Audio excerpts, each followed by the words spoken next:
Hi everyone, in this video I'll show you how to fix this unlicensed Adobe app has been disabled. First, go to security settings and click on firewall. Scroll down and click on advanced. Here, you have to click on inbound and we'll make a new rule.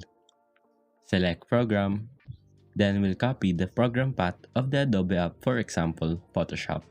Search up Photoshop on Windows and click on Open File Location. On its shortcut, right-click again and click on Open File Location. Right-click on the app and click on Copy as Path. Now go back, paste it here and delete the quotation mark. Click on Next. Then check on Block the connection. Put a name like Photoshop and click on Finish. Now click on Outbound and do the same thing.